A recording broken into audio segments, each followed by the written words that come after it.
الحاقة ما الحاقة وما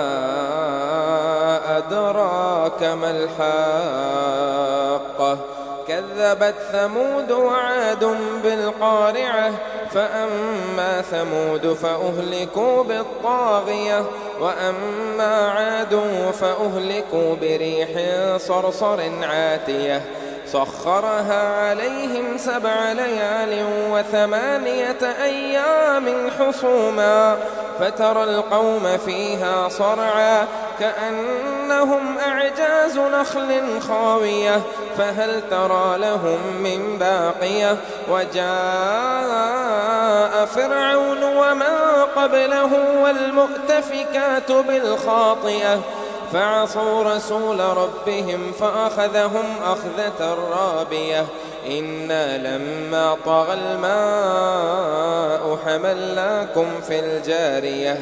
لنجعلها لكم تذكرة وتعيها أذن واعية فإذا نفخ في الصور نفخة واحدة وحملت الأرض والجبال فدكتا دكة واحدة فيومئذ وقعت الواقعة وانشقت السماء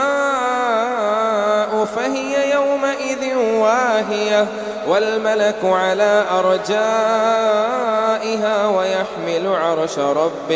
ويحمل عرش ربك فوقهم يومئذ 8 يومئذ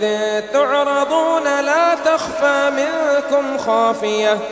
فأما من أوتي كتابه بيمينه فيقول هاؤم اقرءوا كتابيه إني ظننت أني ملاق حسابيه فهو في عيشة راضية في جنة عالية قطوفها دانية كلوا واشربوا هنيئا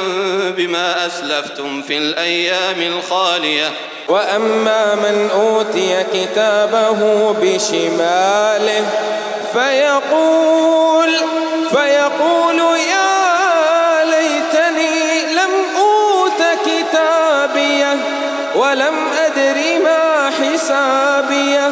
يا ليتها كانت القاضية ما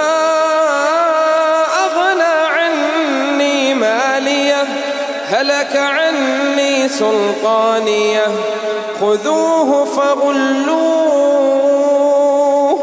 ثم الجحيم صلوه ثم في سلسلة ذرعها 70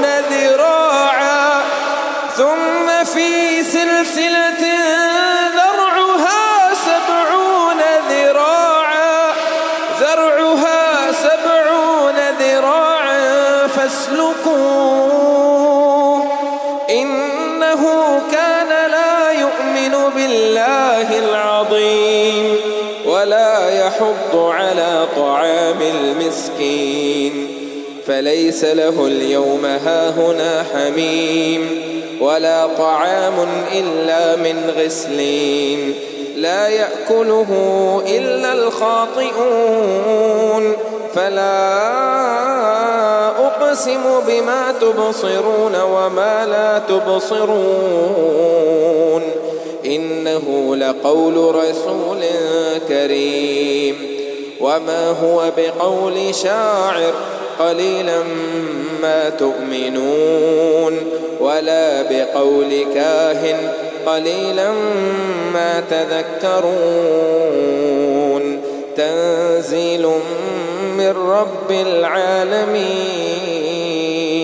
ولو تقول علينا بعض الأقاويل لأخذنا منه باليمين ثم لقطعنا منه الوتين فما منكم من أحد عنه حاجزين